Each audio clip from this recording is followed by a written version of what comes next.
Ho ho ho! Hello everybody, I'm Santa, aka the Next Genius, and welcome back to A Genius's Christmas. Day 5.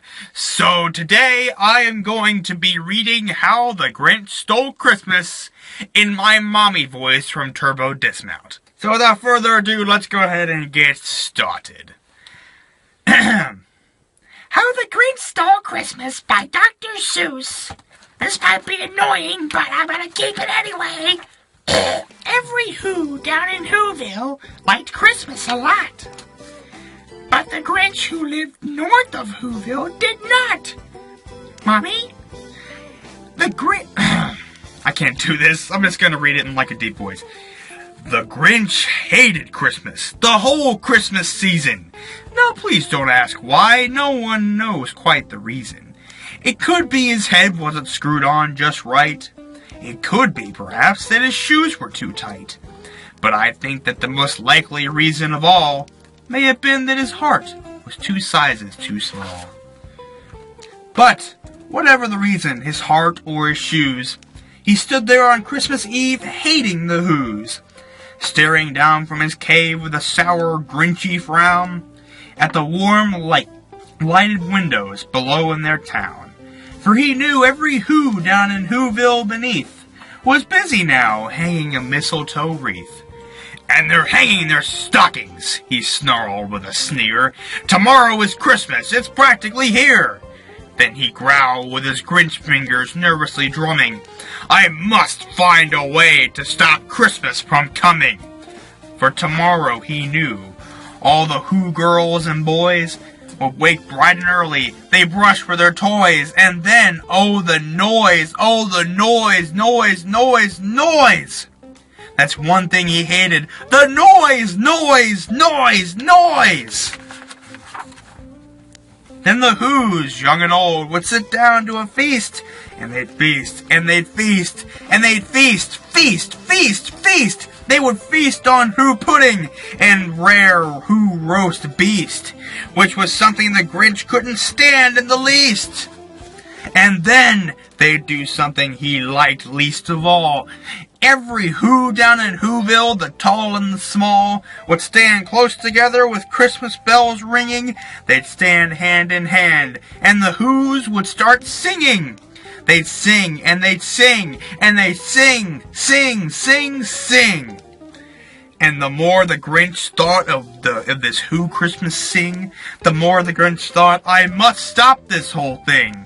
Why, for 53 years I've put up with it now. I must stop this Christmas from coming. But how? Then he got an idea. An awful idea. The Grinch got a wonderful, awful idea. I know just what to do.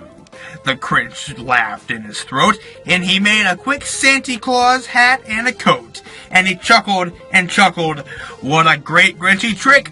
With this coat and this hat, I look just like Saint Nick.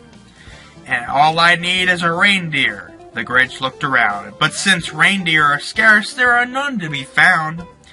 Did that stop the old Grinch? No!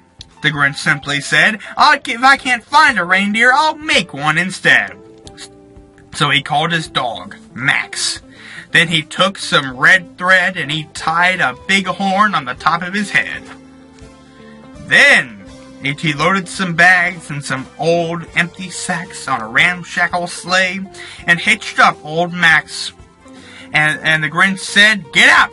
And the sleigh started down toward the homes where the Whos lay a snooze in their town. And all their windows were dark, quiet snow filled the air. All the Whos were all dreaming sweet dreams without care. When he came to the first little house in the square, this is stop number 1, the old Grinchy Claus hissed. Then he climbed to the roof, empty bags in his fist. Then he slid down the chimney, a rather tight bench. But if Santa could do it, then so could the Grinch. He got stuck only once, for a moment or two. Then he stuck his head out the fireplace flue, where the little Who stockings all hung in a row. These stockings, he grinned, are the first things to go. Then he slithered and slunk with a smile most unpleasant. around the whole room, and he took every present. Pop guns and bicycles, roller skates, drums, checkerboards, tricycles, popcorn, and plums. And he stuffed them in bags. Then the Grinch very nimbly stuffed all the bags one by one up the chimney. Then he slunk to the icebox. He took the Who's feast. He took the Who pudding. He took the roast beast. He cleaned out that icebox as quick as a flash. Why, that Grinch even took the last can of Who hash. Then he stuffed all the food up the chimney with glee. And now, grinned the Grinch, I will stuff up the tree. And the Grinch grabbed the tree and started to shove, when he heard a small sound like the coo of a dove.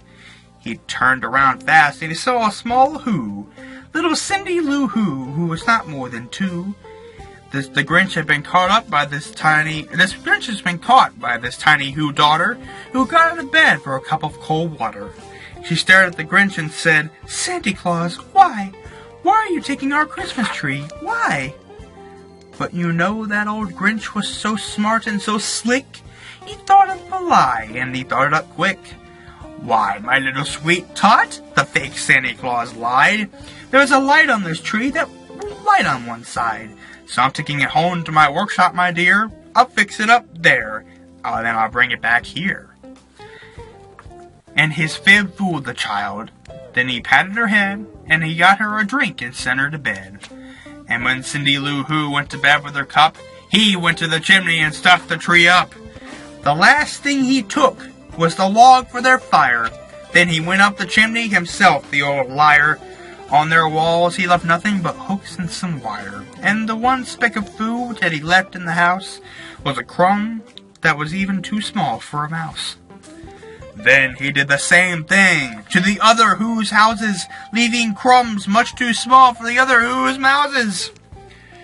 It was 15:15 dawn, all the Who's still abed, and the Who's still a snooze, while he packed up his sled, packed it up with their presents, the ribbons, the wrappings, the tags and the tinsel, the trimmings, the trappings. 3,000 feet up, off the side of Mount Crumpet, he rode with his load to the tip-top to dump it. Pooh-pooh to the Who's, was his Grinchiously humming. They're finding out now that no Christmas is coming. They're just waking up. I know just what they'll do. Their mouths will hang open a minute or two. Then the Who's down in Whoville will all cry, boo-hoo. That's a noise, grinned the Grinch, that I simply must hear. So he paused, and the Grinch put his hand to his ear. And then he did hear a sound rising over the snow. It started in low, then it started to grow. But the sound wasn't sad. Why, this sound sounded merry. It couldn't be so. But it was merry. Very. He started down in Whoville. He stared down at Whoville. The Grinch popped his eyes. Then he shook. What he saw was a shocking surprise. Every Who down in Whoville, the tall and the small, was singing without any presents at all. He hadn't stopped Christmas from coming. It came!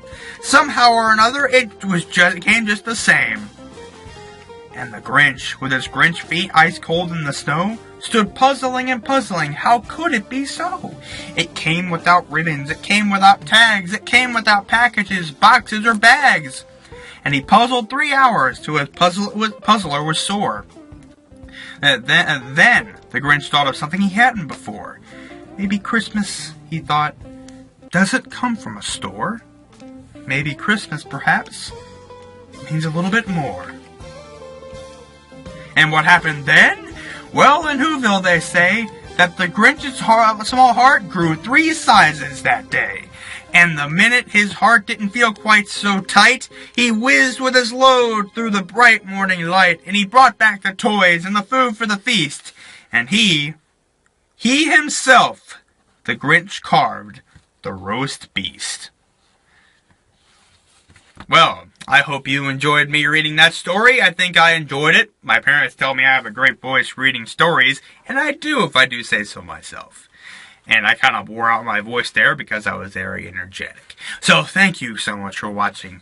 Thank you for listening to this amazing story. by Dr. Seuss. If you enjoyed it, smash that like button and leave a dent. Share this with your friends. Thank you for tuning in to Day 5 of Genius' Christmas. There are only 2 days left, and tomorrow we will have that amazing reading of the Night Before Christmas in a Bear Grylls accent. I will try as best I can to do that. So see you guys next time. Ho ho ho. Peace out. Bye.